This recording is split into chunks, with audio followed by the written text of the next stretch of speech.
ఈ లోకంలో జీవిస్తున్న మనుషులకి భౌతికపరమైన జ్ఞానం పెరుగుతూ ఉంటుంది, కానీ దేవుని గుర్చిన అవగాహన కూడా పెరగాల. దేవుని గుర్చిన అవగాహన పెరగకపోతే, దేవుని గుర్చిన గ్రహింపులో మనం ఎదగకపోతే మనం ఇంకా ఆత్మీయంగా పసిపిల్లలమే.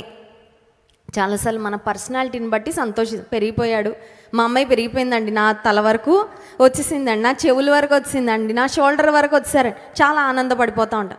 పర్సనాలిటీ కాదు పెరగాల్సింది ఆత్మీయంగా కూడా మనము పెరగాలి. ఆత్మీయంగా మన బిడ్డలు కూడా పెరగాలి. దేవుని గుర్చిన అవగాహనలో మనము పెరగాలి. ఇప్పుడు దేవుడు ఆజ్ఞాపిస్తున్నాడంట తన ప్రజలకు. ఏం ఆజ్ఞాపిస్తున్నాడంటే, మొదటి వచనం 66వ అధ్యాయం యెషయా గ్రంథము, ఆకాశము నా సింహాసనము, భూమి నా పాదపీఠం. దేవుడు అంటున్నాడు, మీరు వేసే సింహాసనాలు కాదు నాకు సింహాసనాలు, ఆకాశమే నా. ఆకాశం యొక్క అంచు బార్డర్ ఎక్కడుందంటే ఇప్పటికీ మనిషికి తెలియట్లేదండి. ఆకాశం యొక్క బార్డర్ ఎక్కడుందో తెలియట్లేదు. స్ట్రాటోస్ఫియర్, ట్రోపోస్ఫియర్, ఐనోస్ఫియర్ అని ఎప్పుడో చిన్నప్పుడు చదివాను. మళ్ళీ ఈ మధ్యకాలంలో పుస్తకాలు పట్టుకోవాలి, మళ్ళీ మా పిల్లలకి ఎగ్జామ్స్ అయితే చదివిస్తున్నాను అప్పుడప్పుడు. ట్రోపోస్ఫియర్, స్ట్రాటోస్ఫియర్, ఐనోస్ఫియర్ అని గాల్లో కొన్ని లేయర్స్ ఉంటాయంట.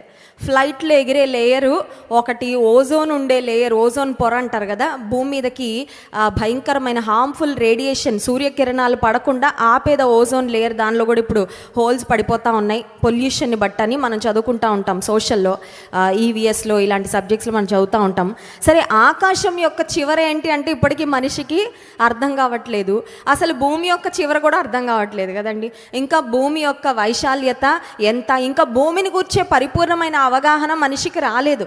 దేవుడు సృజించిన భూమి ఆకాశములు అంత గొప్పవైతే ఇప్పుడు దేవుడు ఆజ్ఞాపిస్తున్నాడు ఏమనంటే, ఆకాశమున సింహాసనము. మనుషులారా అర్థం చేసుకోండి, తెలుసుకోండి, మిమ్మల్ని సృజించిన నేను, సృష్టికర్త అయిన నేను, రక్షకుడనైన నేను ఎంత గొప్పవాడనంటే, ఆకాశమున సింహాసనం. దేవా, మరి నీ కాళ్ళు ఎక్కడ ఉంటాయ్యా?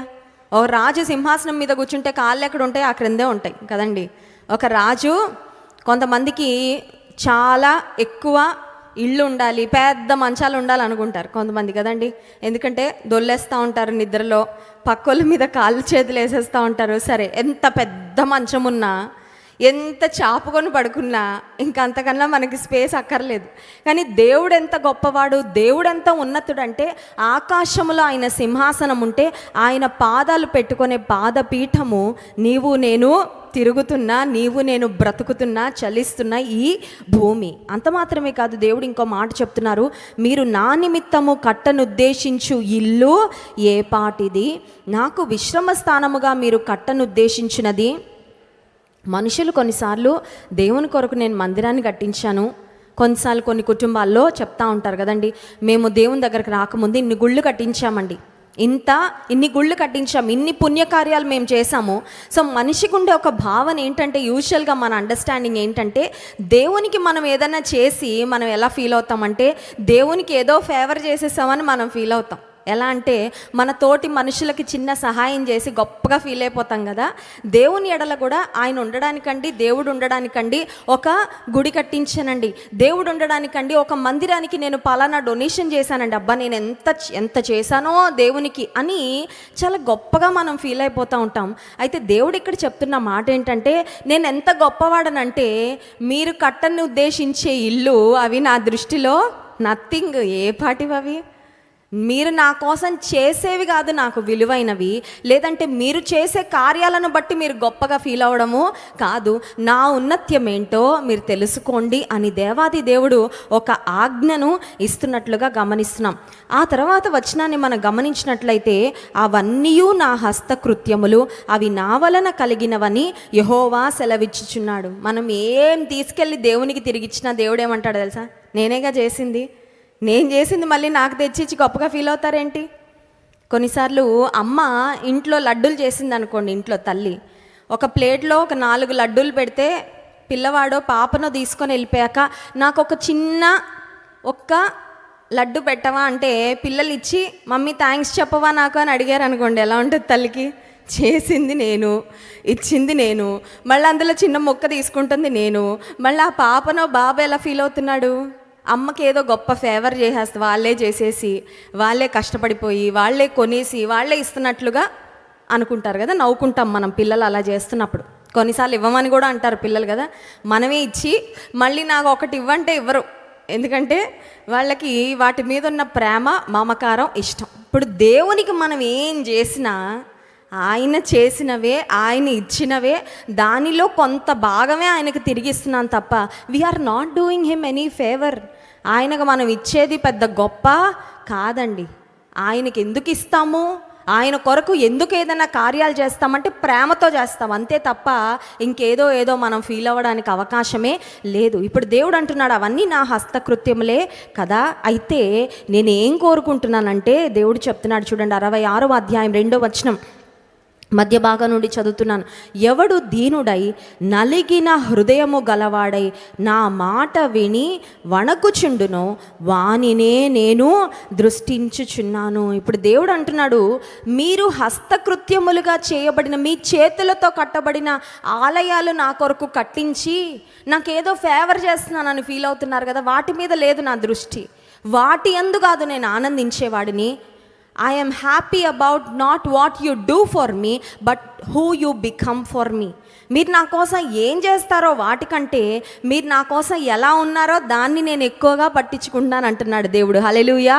చాలాసార్లు మన ఫోకస్ అంతా దేని మీద ఉంటుందంటే, నేను ఏదో ఒకటి చేసేసి దేవుడు రుణం తీర్చేసుకున్నానులే, పోన్లే దేవుడికి ఏదో ఒకటి చేశానని సంతృప్తి పడిపోదాం అనుకుంటాం చాలాసార్లు. కానీ దేవుడు అంటున్నాడు, rather than what you do for me, I want to think about, I want to focus on how you are.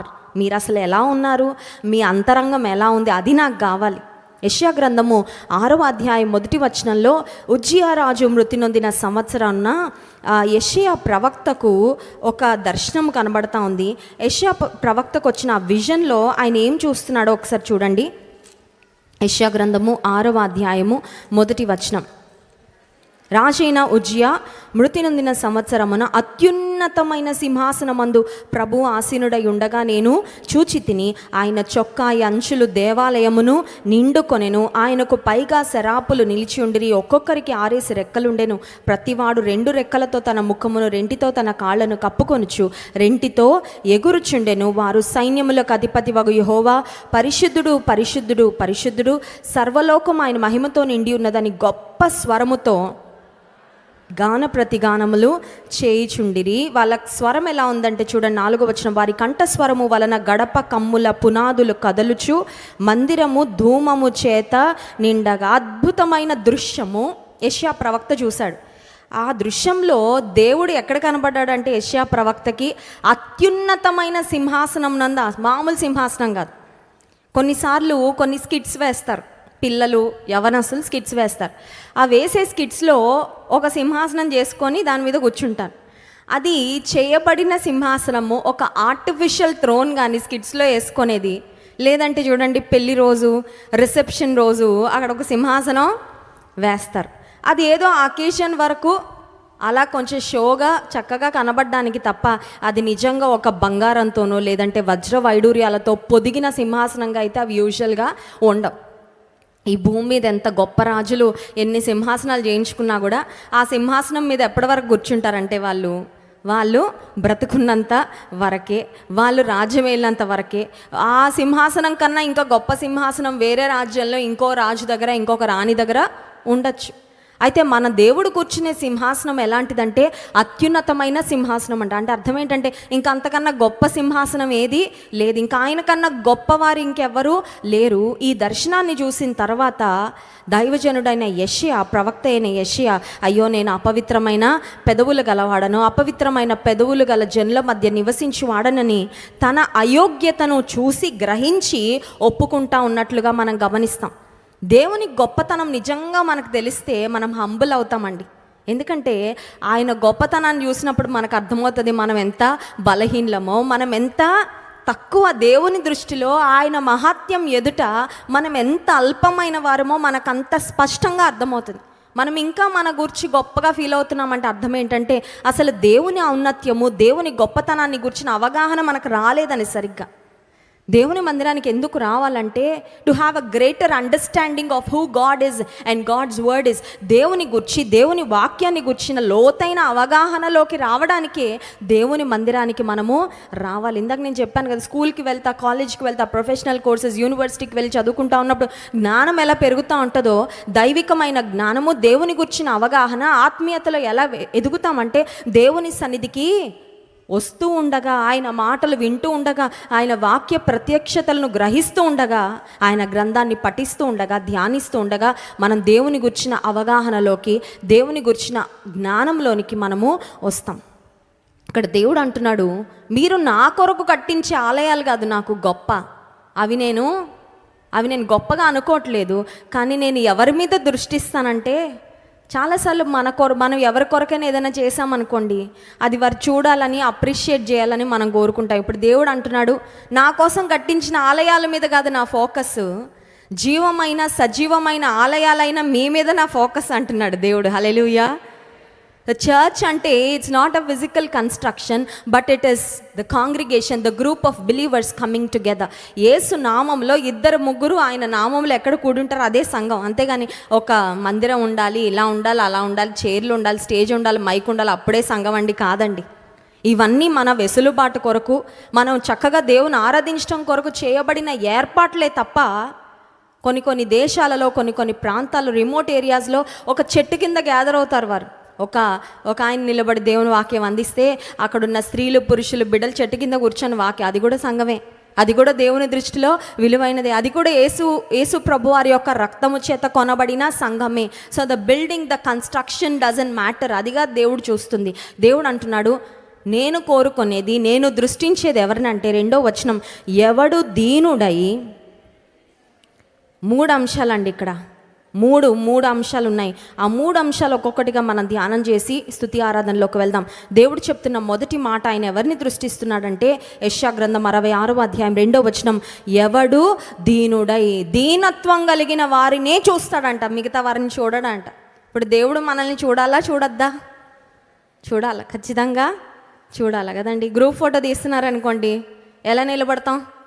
వెనక నిలబడదాంలే, నాకన్నా ముందు పొడుగోళ్ళున్నా పర్వాలేదని వెనక వెళ్ళెవరైనా నిలబడతారండి? నేను కనబడుతున్నానా అడుగుతామా? కెమెరామ్యాన్ ఉంటే కనబడుతున్నానా? నన్ను కొంచెం మంచిగా పడేలా తీ కదా. కొంతమంది అంటారు, ఉన్నదానికన్నా కొంచెం అందంగా తీయాలంట ఫోటో, అది ఎలా వస్తుందండి? ఎలా ఉన్నామో అలా వస్తాం, అంతే కదా. కొంతమంది ఇలా చెప్తూ ఉంటారు, క్యాప్చర్ చేసేటప్పుడు, ఫొటోస్ తీసేటప్పుడు నేను కనబడాలి, ఖచ్చితంగా కనబడాలి, కాబట్టి కావాలంటే ముందుకొచ్చి ఇటు నిలబడతా, అటు నిలబడతా, కింద కూర్చుంటా, కానీ నేను మాత్రం కనబడాలి. ఇప్పుడు దేవునికి కనబడాలి మనం. దేవుని దృష్టి మన మీద పడాలంటే, దేవుని దృష్టి ఎవరి మీద పడుతుందంటే, ఎవరు దీనుడై, దీన మనస్సు కలిగిన వారి పైన పడుతుంది దేవుని దృష్టి, అందరి మీద పడదు. అందరినీ ఒక దృష్టితో చూస్తాడు, బట్ ఆయన కృప, ఆయన కనికరము, ఆయన ఆశీర్వాదం కుమ్మరించాలని పర్టికులర్గా ఎవరిని గమనిస్తాడంటే దేవుడు, ఎవరు దీనులై ఆయన ఎదుట సాగుతారు. అందుకే మత్తయి సువార్త 5వ అధ్యాయం 3వ వచనంలో చూడండి, యేసుక్రీస్తు ప్రభు చెప్పిన ధన్యతలలో మొట్టమొదటి ధన్యత, మత్తయి సువార్త 5వ అధ్యాయము 3వ వచనం, ఆత్మ విషయమై దీనులైన వారు ధన్యులు, పరలోక రాజ్యము వారిది. ఎవరిది పరలోక రాజ్యం అంటే, ఆత్మలో దీనత్వం కలిగిన వారు ధన్యులండి.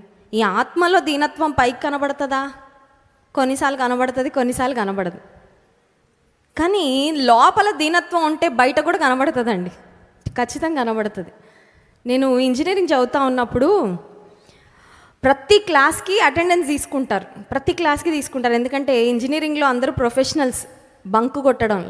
ఒక క్లాస్కి వచ్చి సెకండ్ క్లాస్కి వెళ్ళిపోతారు అనమాట, ఎందుకంటే ఒక క్లాస్కి ఇంకో క్లాస్కి మధ్యలో లెక్చరర్ మారుతారు కదా, చదివిన వాళ్ళు అందరికీ తెలుసు. అందుకని ప్రతి క్లాస్కి అటెండెన్స్ తీసుకుంటారు. సరే, నేను కాలేజ్లో చేరిన తర్వాత నాకు ఎవరు తెలిసిన వాళ్ళు లేరు. సరే, బెంచ్లో ప్రక్కన ఎవరు కూర్చుంటారో వారితో పరిచయం, మామూలుగా మాట్లాడుతూ ఉండేదాన్ని. అయితే కొంతకాలం తర్వాత ఒక ఫ్రెండ్ పరిచయం అయింది. ఆమె దేవుని నమ్ముకున్న అమ్మాయి. సరే, కలిసి మేము ప్రార్థన చేసుకోవడం స్టార్ట్ చేసాము. సమయం దొరికినప్పుడు అందరూ బంక్ కొట్టి సినిమాకి వెళ్తే మేమందరం గ్యాదర్ అయ్యి పాటలు పాడుకొని వాక్యం చెప్తూ ఉండేదాన్ని, దేవునిలో గడిపేవాళ్ళు.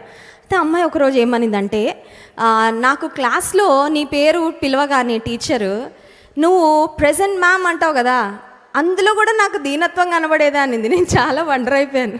ప్రెజెంట్ మ్యామ్ అండంలో ఏముంటుంది దీనత్వం? ప్రెజెంట్ మ్యామ్ ఒక్కొక్కరు ఒక్కొక్క స్టైల్లో చెప్తారు కదండి. ఎస్ మ్యామ్ అంటారు ఒకరు, లేదంటే ఇంకొకరు ఒక్కొక్క ఆ రోజు మూడ్ని బట్టి వాళ్ళకున్న ఎనర్జీని బట్టి చెప్పాలనిపించింది దాన్ని బట్టి ఆ ఫ్రెండ్ ఆ రోజు అట్లా అనింది నాతో. నాకు చాలా ఆశ్చర్యం అనిపించింది.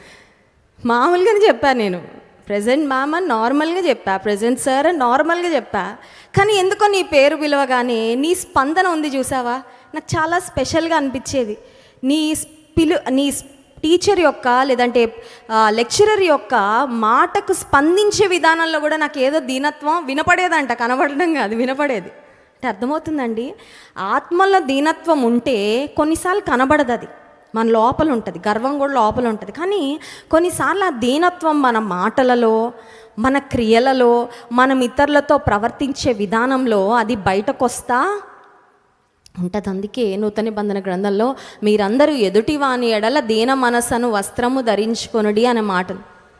బట్టలు ఎందుకు వేసుకుంటాం? ఒళ్ళు కప్పుకోవడానికి మెయిన్ రీజన్. కానీ బట్టలు వేసుకోవడానికి చాలా చాలా కారణాలు. కొంతమంది ట్రెండ్ చూపించాలని వేసుకుంటారు, నేను ట్రెండీగా ఉంటాను అనడానికి వేసుకుంటూ ఉంటారు కదండి. మంచి ట్రెండీగా లేటెస్ట్గా నేను రెడీ అవుతాను అని కొంతమంది చాలా ఎక్కువ ఫోకస్ చేస్తూ ఉంటారు బట్టల మీద. ఇప్పుడు బట్టలు వేసుకున్నప్పుడు ఎదుటి వాళ్ళు చూడాలనుకున్నా చూడొద్దనుకున్నా మన బట్టలు కూడా వారి దృష్టిలో పడతాయి ఖచ్చితంగా కదా. ఎదుటి వాని ఎడల దీన మనసును వస్త్రం ధరించుకోండి అంటే అర్థం ఏంటంటే ఎదుటి వారికి కూడా మన దీన మనసు కనబడాలన్నమాట.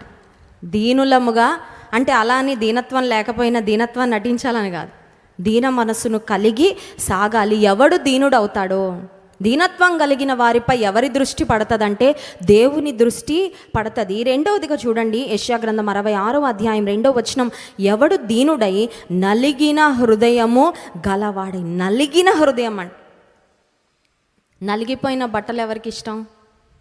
ఎవరికి ఇష్టం ఉండదు. ఇస్త్రీ చేసుకోనో చేయించుకోనో వేసుకుంటాం కదా. నలిగిపోయిన కవరు, నలిగిపోయిన వస్తువులు, I don't think anybody loves them, anybody would care. నలిగిపోయినవంటే మనకి ఇష్టం ఉండదు. నలిగిపోయినవంత త్వరగా మనం వాడాలని కూడా పిక్ చేయం, మన చెయ్యి వెళ్ళదు వాటి మీదకి. నలిగిపోయిన వస్తువులు, నలిగిపోయిన బట్టలు, నలిగిపోయిన సామగ్రి. కానీ దేవుని దృష్టి ఎవరి మీద పడుతుందంటే నలిగిపోయిన వారి మీద. ఎందుకంటే నలుగుడులో నుంచి ఏమొస్తుంది తెలుసా అండి, దేవునికి అప్పగించుకునే అనుభవం వస్తుంది. నలుగుతూ ఉన్నప్పుడే, అంతా బాగున్నప్పుడు స్టిఫ్గా ఉంటాం. చూడండి, ఒక వస్తువు నలగకుండా ఉన్నప్పుడు ఎట్లా ఉంటుంది?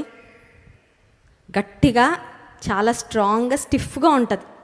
స్టిఫ్ నెక్డ్ పీపుల్ అనే ఒక మాట బైబిల్ గ్రంథంలో చూస్తే, నా ప్రజలు లోబడనొల్లని వారుగా ఉన్నారు, నా ప్రజలు నా మీద తిరుగుబడుతున్నారని దేవుడు ఇశ్రాయేలీయులను గురించి బాధపడిన సందర్భాలు ఉన్నాయి. అక్కడ ఇంగ్లీష్ బైబిల్లో వ్రాయబడిన మాట ఏంటంటే, my people are stiff necked people. ఈ రోజుల్లో స్టిఫ్ నెక్డ్ వైఫ్స్ వల్ల కుటుంబాలు విచ్ఛిన్నం అయిపోతూ ఉన్నాయి. ఈ రోజుల్లో స్టిఫ్ నెక్డ్ చిల్డ్రన్ వల్ల తల్లిదండ్రులకు బిడ్డలకు మధ్యలో సంబంధాలు సరిగ్గా ఉండట్లా. ఈ రోజుల్లో స్టిఫ్ నెక్డ్ హస్బెండ్స్ వల్ల కుటుంబాల్లో సమాధానం, శాంతి ఉండట్లా. దేవుని దృష్టి ఎవరి మీద పడుతుందంటే నలిగిన వారి మీద. నలిగిపోయిన స్థితిలో ఉన్నవా? నేను ఆల్రెడీ నలిగిపోయానండి, జీవితంలో అన్ని విధాలుగా నేను నలిగిపోయానని తెలిసి నన్ను ఎవరు పట్టించుకోవట్లేదని నువ్వు బాధపడుతున్నావేమో, నీ మీద దేవుని దృష్టి ఖచ్చితంగా పడుతుంది. హల్లెలూయా. నలిగిన వారు అంటే అర్థం ఏంటంటే దోస్ హు ఆర్ ఈల్డెడ్. నలిగిపోయిన బట్ట కానీ నలిగిపోయిన వస్తువు కానీ ఎలా పెడితే అలాగా సెట్ అయిపోద్దాం, అవునా కదండి. గట్టిగా ఉండేవి అంత త్వరగా ఫ్లెక్సిబుల్గా ఉండవు. కానీ నలిగిపోయినవి ఏమన్నా మీరు చూడండి, ఎక్కడ పెట్టినా అవి సెట్ అయిపోతూ ఉంటాయి, అమరిపోతూ ఉంటాయి. నలిగిపోయిన వస్తువులు మీరు సూట్ కేసులో సర్దండి, ఎక్కడైనా పట్టేస్తాయి. ఒక పెద్ద సంచిలో ఏ మూలన్నా పెట్టండి, నలిగిపోతే. నలిగిపోవడం అంటే అర్థం ఏంటంటే to be yielded to God. దేవుని చేతికి ఎక్కడ నువ్వు ఎట్లా వాడుకున్నా పర్వాలేదయ్యా, నాకు ఇట్లాగే అనే నాకేం లేదు. నువ్వు ఎప్పుడు ఎక్కడ ఎలా ఉండమంటే అలా ఉంటా. నువ్వు ఎప్పుడు ఎక్కడ ఎలా పెడితే అలాగా, నువ్వు నాకు ఏ స్థానం ఇస్తే ఆ స్థానంలో నేను ఉంటాను. నువ్వు నాకు ఏ పని చెప్తే ఆ పని నేను చేస్తా. నువ్వు నన్ను ఎలా వాడుకోవాలని ఆశిస్తే నేను అలా వాడబడతాను. కానీ నేను ఒక కఠినంగా, ఒక ఫర్మ్ హార్టెడ్గా, ఒక స్టోన్ హార్టెడ్గా, ఒక స్టిఫ్ నెక్డ్ పర్సన్గా ఉండనని. దేవుని దృష్టి ఎవరి మీద పడుతుందంటే నలిగిన హృదయము గలవారై ఎవరు ఉంటారు? యెషయా గ్రంథం 57వ అధ్యాయము 15వ వచనం చూడండి. యెషయా గ్రంథము 57వ అధ్యాయము 15వ వచనం. పరిశుద్ధుడును నిత్య నివాసియు అయిన వాడు ఇలాగు సెలవిచ్చుచున్నాడు, నేను మహోన్నతమైన పరిశుద్ధ స్థలములలో నివసించువాడను, అయినను వినయము గలవారి ప్రాణమును ఉజ్జీవింపచేయుటకు, నలిగిన వారి ప్రాణమును ఉజ్జీవింపచేయుటకు వినయము గలవారి యొద్దను దీన మనసు గలవారి యొద్దను నివసించుచున్నాను. ప్రతి మచ్ యెషయా 66:2లో వ్రాయబడిన మాటలే మళ్ళీ ఇక్కడ రింగ్ అవుతా ఉన్నాయండి. Almost the same words. దేవుడు చెప్తున్నాడు, ఆయన ఎక్కడ నివసిస్తాడంటే వినయము గలవారి యొద్ద, నలిగిన వారి యొద్ద, దీన మనస్సు గలవారి యొద్ద నివసిస్తాడండి. యేసయ్య నీకు ఎక్కడ ఉండడం ఇష్టమయ్యా? మంజీరా హోటల్లో ఉండడం ఇష్టమా? రాజమండ్రిలో కొత్తగా పెట్టారయ్యా, అక్కడ ఉంటావా నువ్వు? లేదంటే పలానా ప్యాలెస్లో ఉంటావయ్యా హైదరాబాద్లో? లేదంటే పలానా అద్భుతమైన కట్టడం ఉందయ్యా, పలానా తాజ్మహల్, లేదంటే పలానా? దేవుడు అంటే అవి ఏం అక్కర్లా నాకు, అవి నేను లెక్క కూడా చేయను, అవన్నీ నేను చేసినవే కదా, నా హస్తకృత్యాలు అవి. I don't even care. నువ్వు ఎక్కడ ఉంటావయ్యా? వినయము గలవారి యొద్ద, నలిగిన మనసు గలవారి యొద్ద, దీన మనసు, అక్కడే ఉంటానంటున్నాడు. హల్లెలూయా. దేవుడు ఎవరిని లక్ష్య పెడుతున్నాడంటే, రెండవ మాట నలిగిన హృదయము గలవారిని. ఆ తర్వాత మూడవ మాట చూడండి. యెషయా గ్రంథం 66వ అధ్యాయము 2వ వచనం. ఎవడు దీనుడై నలిగిన హృదయము గలవాడై నా మాట విని వణకుచుండునో. మాట వినాలంట. కొంతమంది మాట వినరు. ఏ డిస్కషన్ అయినా వాళ్ళే మాట్లాడాలి, ఎదుటి వాళ్ళు అసలు మాట్లాడనివ్వరు. ఎదుటి వాళ్ళ నోరు కూడా తెరవనియరు కదండి. ఇక ఆర్గ్యుమెంట్ అయితే చెప్పే అక్కర్లేదు, వన్ సైడ్ బ్యాటిల్ లాగే ఉంటుంది. One side batting, one side battle. వాళ్ళే బ్యాటింగ్ ఆడినప్పుడు బౌలింగ్ కూడా ఆడాలి కదండి, అవునా కదా? వరల్డ్ కప్ అయింది, బ్యాటింగ్ ఉంటుంది, బౌలింగ్ రెండు ఉంటాయి. మంచి సంబంధం కలిగి ఉండాలంటే నువ్వు మాట్లాడాలా, నువ్వు వినాలి కూడా. కొంతమందికి ఓన్లీ మాట్లాడడం ఇష్టం, వినడం ఇష్టం లేదు. ఓన్లీ దేవునికి కావాల్సినవన్నీ చెప్పేసుకుంటా ప్రార్థన చేసుకొని వినడం మాత్రం మనకు అంత ఎక్కదండి. ఏం ఎక్కుతుంది మరి? లోక వార్తలు బాగా ఎక్కుతాయా? సినిమా పాటలు, కామెడీ షోలు, ఆ డైలాగులు ఈ డైలాగులు బాగా ఎక్కుతాయి అవి. కానీ దేవుని మాట మాత్రం చాలామంది చెవిన పడట్లా, పెడచెవిన పెడతా ఉన్నారు. ఇప్పుడు దేవుడు అంటున్నాడు నా మాట వినాలంట. దేవుడు అంటున్నాడు రెండోది వణకాలంట. మాట వినగానే ఎప్పుడు వణుకుతామంటే మాట చెప్తున్న ఆయన యొక్క గొప్పతనం మనకు తెలిసినప్పుడు, మాట చెప్తున్న వ్యక్తి యొక్క విలువ మనకు అర్థమైతే ఆయన మాట్లాడుతున్న మాటను కూడా చాలా జాగ్రత్తగా మనం రిసీవ్ చేసుకుంటామండి. దేవుడు అంటున్నాడు నా మాట వినాలా, వినగానే వణకాల మీరు అంటే అర్థమవుతుందండి. దేవుడు ఏం కోరుకుంటున్నాడు మన నుండి, ఏం ఆశిస్తున్నాడు దేవుడు అంటే, నా దృష్టి మీ మీద పడాలంటే నా మాట విని వణికితే. That means we must take God's word seriously. దేవుని వాక్యాన్ని సీరియస్గా తీసుకోవాలి. దేవుని వాక్యాన్ని సీరియస్గా తీసుకోవడం అంటే అర్థం ఏంటంటే, ఇక్కడ విన్న మాటలు తిరిగి వెళ్ళి జీవితంలో అన్వయించుకో. ఇక్కడ దేవుడు విడిచిపెట్టు పలానాదంటే విడిచిపెట్టాలి, ఇక్కడే విడిచిపెట్టేయాలా, ఇంటికి వెళ్ళి కాదు. ఎందుకంటే ఇంటికి వెళ్ళాక అపవాదం అంటే నువ్వు ఎలా విడిచిపెడతావు? నీకు ఇష్టమైనది కదా, అది నీకు బాగా అలవాటైనది కదా, నీకు బాగా అటాచ్మెంట్ కదా. ఎలా వదులుకుంటావు ఆ వ్యక్తిని, ఎలా వదులుకుంటావు ఆ స్నేహాన్ని, ఎలా వదులుకుంటావు ఆ అలవాటుని, ఎలా వదులుకుంటావు ఆ సాంగత్యాన్ని? అపవాదం ఆపుతాడు. దేవుని వాక్యాన్ని సీరియస్గా తీసుకోవడం అంటే అర్థం ఏంటంటే, ఇక్కడ విడిచిపెట్టంటే విడిచిపెట్టేయాలి అంతే. ఇంకా ఎప్పటి వరకు అంటే జీవితాంతం. హల్లెలూయా.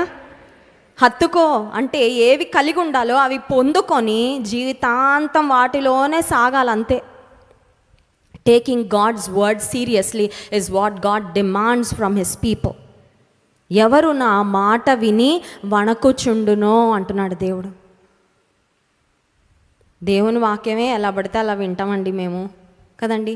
సోఫాలో జారబడి కదా, కొంతమంది కాళ్ళు జాపుకొని, కొంతమంది నాకు చెప్తా ఉంటారు ప్రతిరోజు సాయంత్రం లైవ్ రాగానే మా ఇంట్లో ఫ్యామిలీ ప్రేయర్ లాగా యేసయ్య సన్నిధిలో ప్రోగ్రామ్కి దైవజనులు వాక్యం అందించే సమయానికి తల మీద ముసుగులు వేసుకొని బైబిల్ పట్టుకొని స్క్రీన్ ముందు మేము కూర్చుంటామండి. ఇక్కడ మందిరంలో కూర్చున్నట్టే కూర్చుంటాం. అదేంటంటే వాళ్ళకి ఎవరైనా చెప్పారా, ఎవరైనా ఆర్డర్ వేసారా అలా కూర్చోవాలా, ఇన్స్పెక్షన్ ఆఫీసర్లు వచ్చి ఎతుకుతారని? చెక్ చేస్తారు? నథింగ్. అది దేవుని ఎడలో ఉన్న భయము భక్తిని వారు చూపించాలనుకున్న విధానం అది. ఇంజనీరింగ్ కాలేజ్లో చదువుతా ఉన్నప్పుడు ఒక సార్ ఉండేవారు మాకు. పాపం చాలా బాగా చెప్పేవారు ఆయన. కానీ ఆయన అంటే ఏంటో అందరికీ చాలా కామెడీ అండి. ఆయన బాగా ఏడిపించేసేవారు. ఆయన ఇటు తిరగగానే సైలెంట్గా ఉండేవారు. ఆయన బోర్డు వైపు తిరగగానే మొత్తం గోల మొదలు పెట్టేవారు. మొత్తం ఆయన పాప గట్టిగా అరవలేకపోయేవారు ఆ సారు. మళ్ళీ ఇటు తిరగగానే గప్చిప్ అనమాట. ఇది ఎలా ఉండేదంటే ఒక ఆటలాగా. ఆయన ఎప్పుడన్నా పక్క క్లాస్కి ఏదన్నా తీసుకోవడానికో పక్క వాళ్ళతో ఏమైనా మాట్లాడడానికో ప్రొఫెసర్తో వెళ్ళగానే గట్టి గోల అనమాట. ఇంకా మామూలుగా ఉండదు, బ్లాక్ వినబడాల. మళ్ళీ ఆయన ఇలా కనబడగానే అందరూ ఎక్కడ దొంగలు అక్కడే అన్నట్లు ఉండేవాళ్ళండి.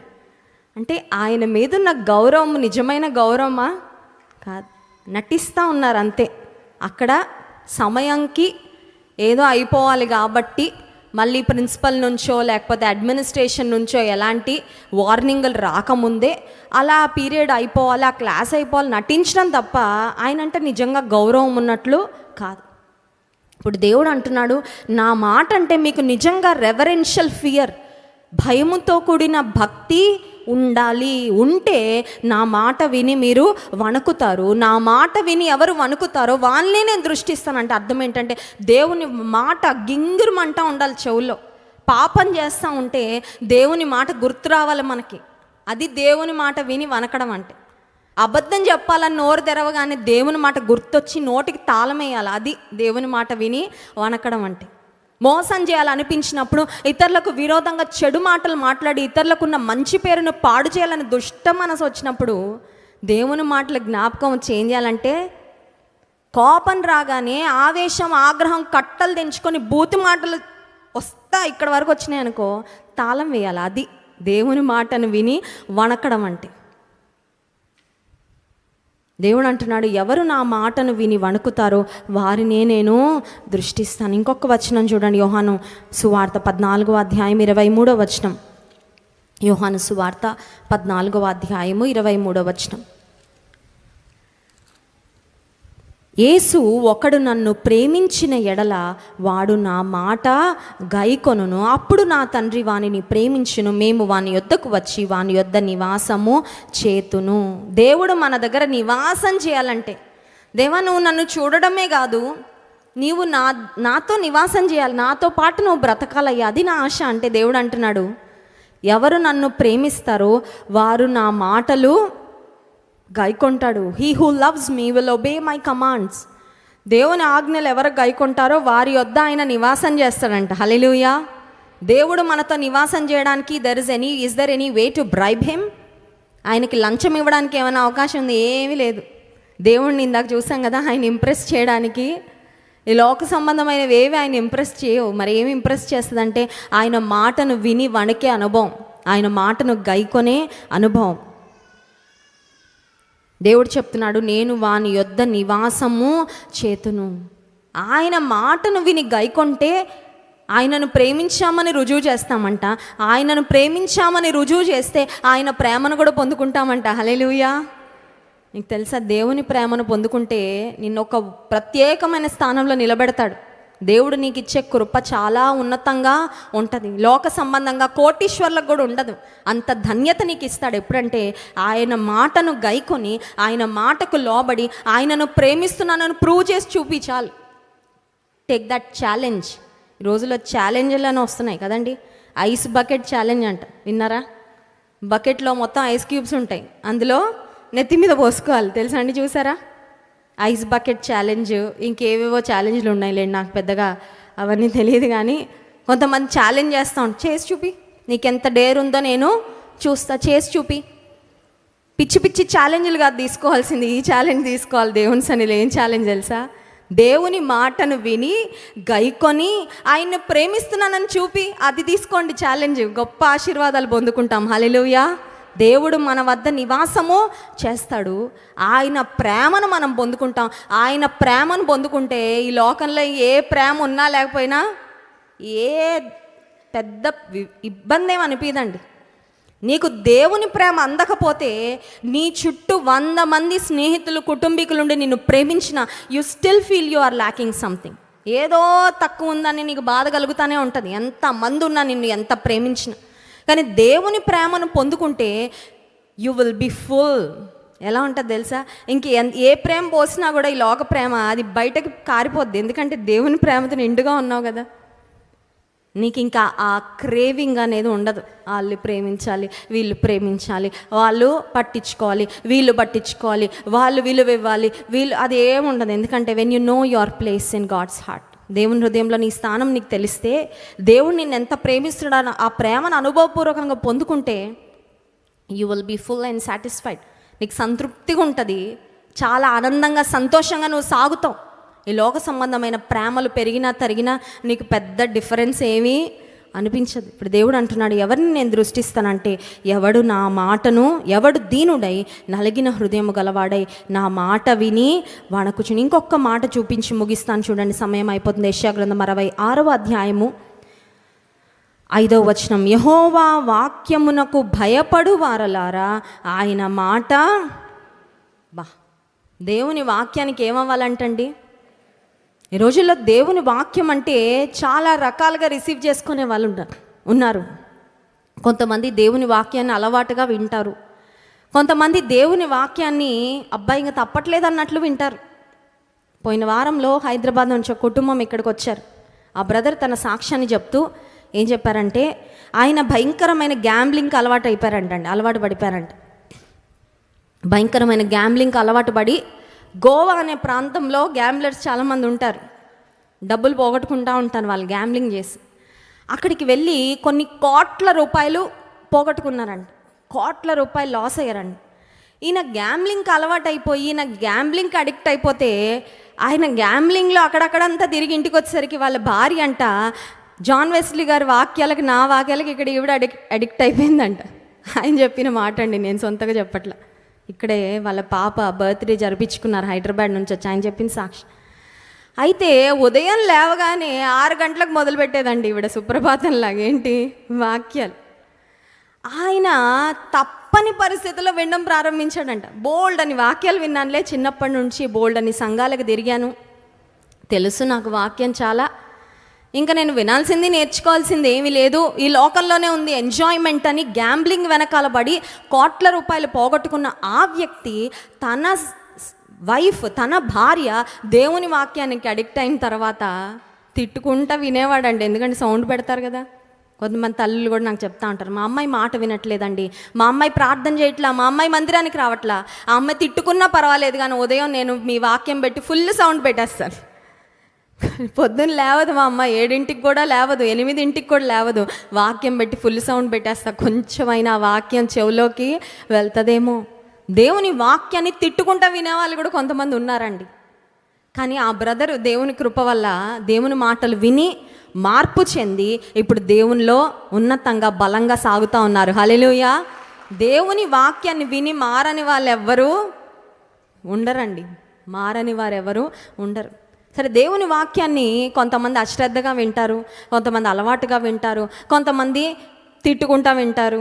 ఆ మైక్లో నుండి వస్తుంది కాబట్టి అండి, చెవులో పడుతుందిగా, ఇయర్ ప్లగ్స్ పెట్టుకుందాం అనుకున్నా కూడా మాకు అవ్వట్లేదు, సర్లే అని అలా వినేవాళ్ళు కొంతమంది ఉంటారు. అని దేవుడు కోరుకుంటుంది ఏంటంటే, యెషయా గ్రంథం 66వ అధ్యాయం 5వ వచనం, యెహోవా వాక్యమునకు భయపడు వారలారా ఆయన మాట వినుడి. ఆయన వాక్యం విని భయపడాలంటే ఎందుకు భయపడాలి? అమ్మో, నేను జాగ్రత్తగా నీ వాక్యాన్ని పాటించేలా నాకు సహాయం చేయయ్యా, నీ వాక్యము నుండి నేను తప్పిపోకుండా నాకు సహాయము చేయి అయ్యా, నీ వాక్యాన్ని, నీ మాటను ధిక్కరించి అవిధేయులముగా తిరగబడే వారముగా మేము ఉండకుండా మాకు సహాయం చేయమని దేవుని వాక్యానికి భయపడే వారముగా, ఆ తర్వాత ఇందాక మనం చదివాము, ఆయన మాట విని వణికే వారముగా ఉండాలని దేవుడు. కొంతమందికి ఇంట్లో నాన్న మాట అంటే వణకు కదండి. కొంతమంది తండ్రులు ఉంటారు చాలా స్ట్రిక్ట్గా, తండ్రికి కోపం వచ్చిందంటే ఇంట్లో వాళ్ళందరూ సెట్ అయిపోతారు. కొంతమంది ఇంట్లో అమ్మ ఉంటుంది, అమ్మ ఒక్కసారి పిలిస్తే చాలు అంతే దెబ్బకి. కొన్నిసార్లు ఒక తాతయ్యకు భయపడే వాళ్ళు ఉంటారేమో, ఒక నానమ్మ స్వరానికి భయపడేవారు ఉంటారేమో, కాలేజీలో ప్రిన్సిపల్ వస్తున్నాడంటే భయపడేవారు ఉంటారేమో. కానీ దేవుడు అంటున్నాడు, నా మాటకు మీరు భయపడాల. నా మాట విని వణికితే అటువంటి వారి మీద నా దృష్టి నేను నిలుపుతాను. అట్టి కృప దేవుడు మనకు అనుగ్రహించిన గాక. ఆమెన్. కళ్ళు మూసుకోండి, ప్రార్థన చేసుకుందాం. పరిశుద్ధురానికి స్తోత్రాలు. నీవెవరిని దృష్టిస్తావో మా జ్ఞాపకం చేసినందుకు వందనాలయ్యా.